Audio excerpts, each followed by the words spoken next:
Pertarungan politik di Provinsi Jawa Timur yang identik dengan suara Nahdlatul Ulama kembali memanas jelang kontestasi pemilu 2024. Ini menyusul pernyataan tegas Gubernur Jawa Timur Hovifah Indar Parawansa yang resmi mendukung Capres-Cawapres Prabowo Subianto Gibran Rakabuming Raka di Pilpres 2024. Bahkan Hovifah mengaku siap masuk dalam jajaran tim kampanye nasional Prabowo Gibran serta jadi juru kampanye nasional. Saya mendukung paslon nomor 2 dan saya siap menjadi Cerkamnas. Saya siap masuk TKN. Apa yang menjadi regulasi saya akan mengikuti. Jadi kalau kita turun kayak Pak Wagub ini kan cuti. Nah, saya juga akan mengikuti sesuai dengan SOP yang ada. Itu kawan-kawan. Pernyataan Hovifah itu langsung direspons Cawapres nomor urut 2 yang juga Ketua Umum PKB, Muhaimin Iskandar. Muhaimin tetap optimistis akan memenangkan suara di Jawa Timur meskipun Hovifah tak dukung Amin di Jawa Timur. Saat mendapatkan dukungan mantan Wapres Yusuf Kala di Surabaya, Jawa Timur kemarin, Muhaimin menyebut Hovifah dan PKB memang selalu tidak sejalan sejak pemilu 2019. Bahkan pemilu 2019 kan di Jawa Timur beda Hovifah sama PKB. Jadi bukan hal baru. PKB kan dukung yang lain dalam hal pilgub. Tapi Hovifah juga tidak mendukung PKB di 2019. Artinya nggak pengaruh apa-apa. Optimis menang berarti di Jatim, Gus? Optimis PKB tetap unggul, suaranya terbanyak di Jawa Timur. Amin, amin. Dan itu daya tahannya kuat, sehingga tidak ada urusannya, itu hak demokrasi masing-masing. Capres nomor urut 3 Ganjar Pranowo sebelumnya tak mau kalah. Ganjar mengklaim sosok cawapresnya Mahfud MD merupakan tokoh Jawa Timur yang akan membantu mendongkrak suara Ganjar Mahfud di Pilpres. Tentu optimismenya agak berbeda dengan Jateng, tapi Jatim itu salah satu provinsi kedua yang menjadi potensi suara Ganjar Mahfud. Dan Pak Mahfud kan dari sana. Maka rasanya Pak Mahfud akan lebih banyak nanti berkeliling di Jawa Timur. Dan saya hakul yakin karena ketokohan Pak Mahfud, performance Pak Mahfud, relasi Pak Mahfud dengan Jawa Timur sangat kuat sekali. Ya. Pulau Jawa merupakan wilayah paling potensial bagi kandidat di Pilpres 2024 untuk mendulang suara dengan 56% suara pemilih nasional. Dan Jawa Timur menjadi provinsi kedua yang menyumbangkan suara nasional tertinggi setelah Jawa Barat dengan 15,33% suara. Jika berkaca pada pemilu 2019, PDI Perjuangan memang menguasai suara Jawa Timur, mengalahkan suara PKB yang dikenal memiliki basis suara di Jawa Timur. Namun, kini 3 Capres-Cawapres di Pilpres 2024 memiliki peluang yang sama untuk bertarung di Jawa Timur, mengingat semua kandidat memiliki tokoh-tokoh yang berpengaruh kuat di Jawa Timur. Tim Liputan, Kompas TV.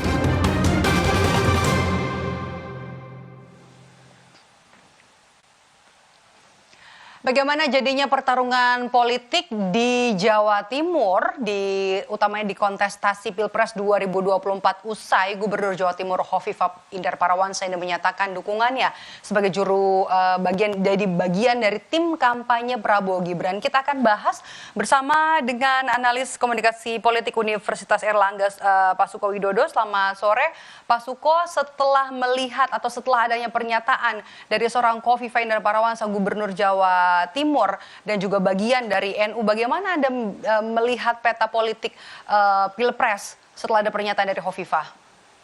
Ya, pertama, Mbak Dop, yang perlu dicatat dalam kekuatan elektoral pendukung masing-masing presiden, kalau rujukannya kekuatan partai politik, misalnya kita tahu bahwa PKB dan PDIP ini menempati urutan 1-2 yang jumlahnya sedikit.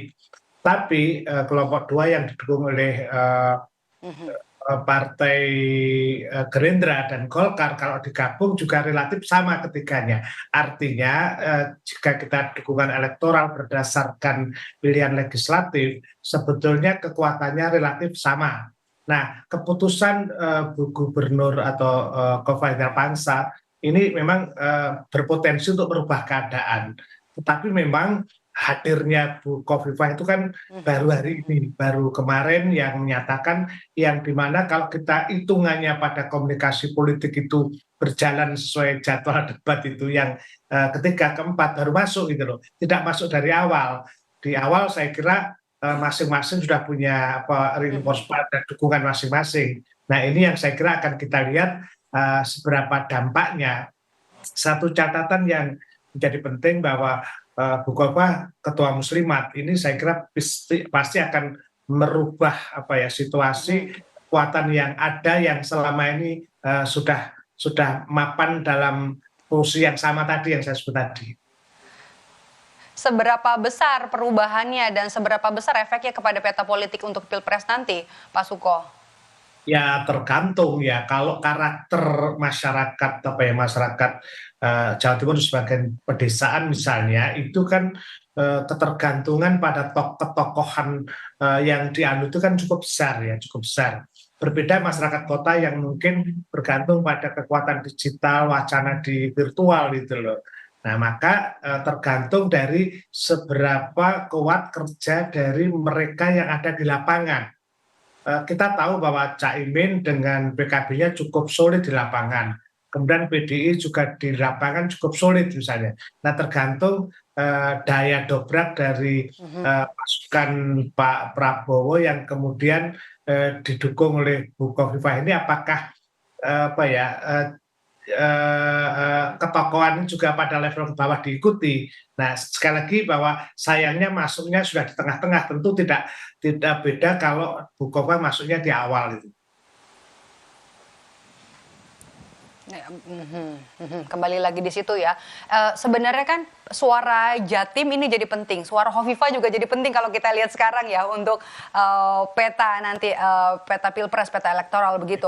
Tapi kalau misalnya kita bisa lihat setelah ada pernyataan dari Khofifah yang resmi mendukung kubu Prabowo Gibran, ini Ganjar Pranowo juga sudah menyatakan kalau juga tidak takut suara PDIP tergerus nanti di Jawa Timur karena PDIP juga yakin kan pasangannya Ganjar ini juga dari Jawa Timur, Pak Mahfud MD.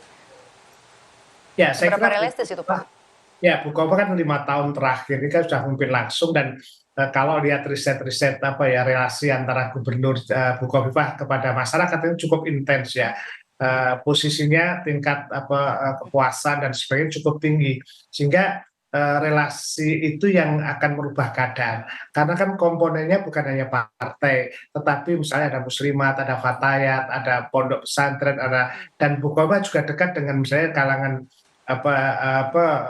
perguruan tinggi, UMKM dan sebagainya. Nah, kalau ini bisa dimanfaatkan, saya kira ini bisa berubah ya. Sekali lagi meskipun saya juga belum lihat perkembangan baru 2 hari.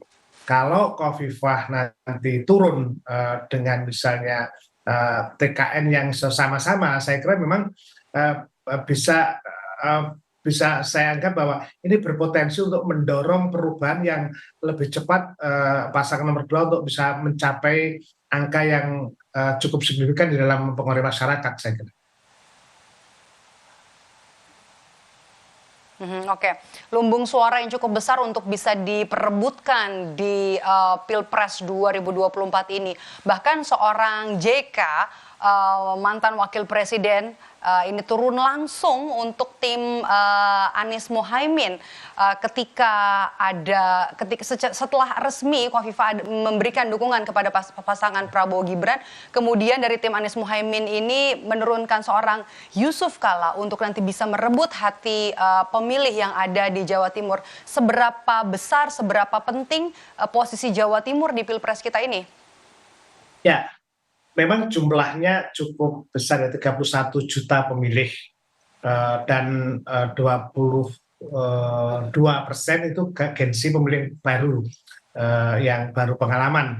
Nah, uniknya memang Jawa Timur itu berbeda dengan Jawa Barat yang relatif secara kultural sama, Sunda. Jawa Tengah juga relatif sama. Nah, Jawa Timur itu ada 6 subkultur. Ada kultur Madura, kultur Arek, Osing, Padalungan, kemudian Mataraman. Dan ini kekuatan pengaruhnya beragam ya, macam-macam. Begitu banyak tokoh yang sifatnya klaster itu gitu loh. Nah, apakah kehadiran Bu Khofifah bisa menjangkau di situ. Sejauh yang saya ketahui memang Khofifah memiliki kedekatan dengan klaster-klaster itu.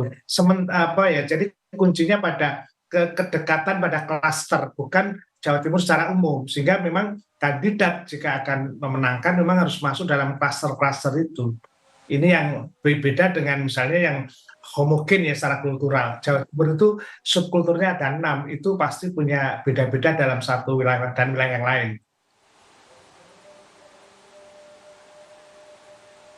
Oke, di balik masing-masing Pak kandidat capres ini kan punya orang Jawa Timur yang masing-masing ya, yang jadi orang di balik layarnya. Nah, menurut Anda dari masing-masing kandidat dari ketiganya, mana yang paling kuat tokoh Jawa Timur yang ada di balik mereka masing-masing? Ya, kalau misalnya ngelihatnya, karena saya ini sama dengan komunikolog bersama Pak Effendi Ghazali dan kawan itu kan membuat buat riset yang kualitatif ya. Maka kita ngelihatnya adalah relasi yang sifatnya intensif. Pak Mahfud misalnya kita lihat bahwa sejak lulus SMA kemudian konsentrasinya tinggal di Jogja dan kemudian di Jakarta berkarir. Caimin sejak kecil di Jombang dan kemudian pindah ke Jogja kuliah dan kemudian beralih ke Jakarta. Nah kan tinggal siapa yang menunggu Jawa Timur itu. Dalam 5 tahun terakhir Bu Khofifah kan stay di sini, bahkan sebelumnya juga melakukan running dan memiliki organisasi yang pusatnya itu berasal dari Jawa Timur, yaitu NU dengan muslimatnya ya, anak pinaknya itu. Saya kira itu pusatnya di situ, sehingga kalau Bu Khofifah menjadi epicentrum dari pengaruh memang juga masuk akal gitu. Saya kira kehadirannya pasti akan merubah keadaan. Kalau kemarin masih ragu-ragu, sekarang udah pasti otomatis energi untuk membangun relasi ini jauh lebih cepat dan lebih rekat saya kira. Tapi kalau yang punya komunikasi terbaik secara kultural yang dekat dengan rakyat Jawa Timur tetap Khofifah. Ya karena 5 tahun beliau punya punya secara tugas, punya kekuasaan, punya relasi, punya aktivitas yang total day to day selama 5 tahun. Keintensifan itu misalnya pada generasi muda bisa juga losing kan terhadap tokoh-tokoh yang lain gitu loh. Jadi kan istilahnya bukan siapa yang datang dan pergi, tapi siapa yang datang dan bertahan itu kan biasanya punya relasi yang bagus dan memang hasilnya riset cukup tinggi. Itu artinya bisa menjadi catatan untuk melihat bahwa betapa besarnya pengaruh Khofifah terhadap pendulangan suara dalam Pilpres ini.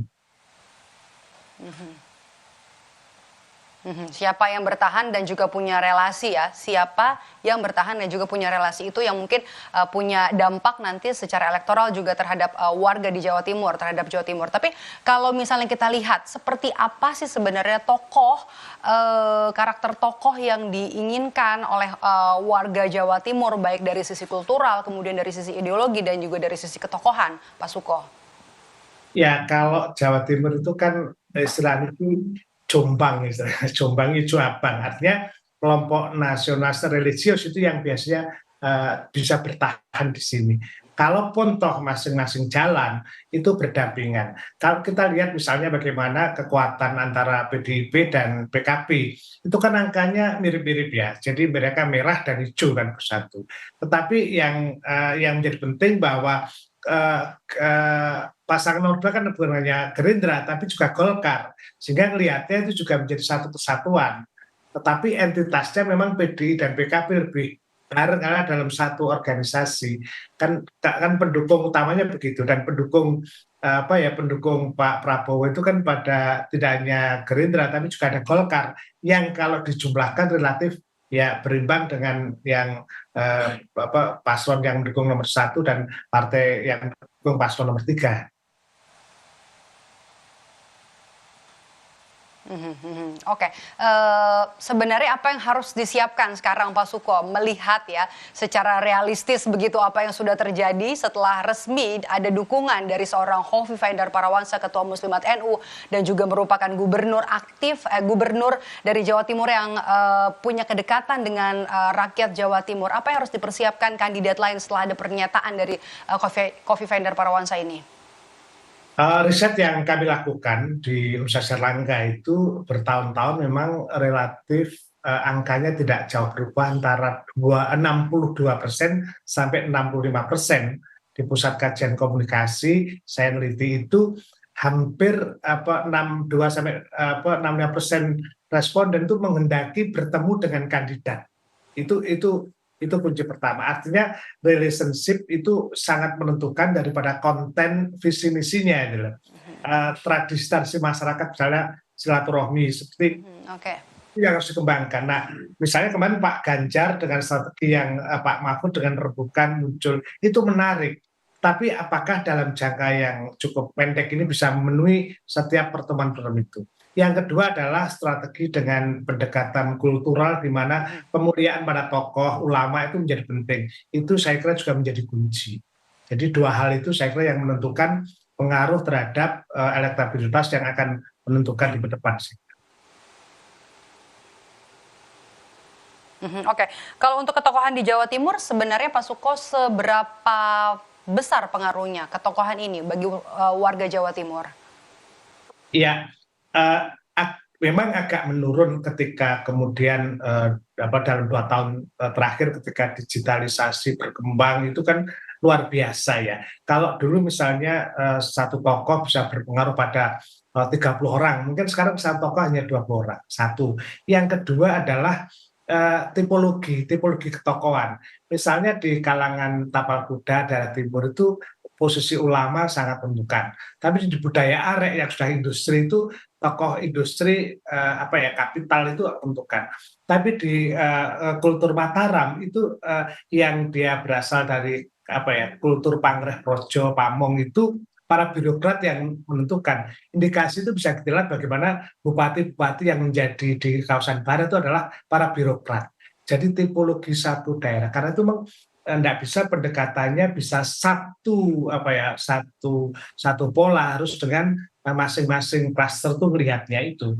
Jadi tokoh yang menentukan adalah tokoh lokal di mana kultur itu meyakini karakter-karakternya.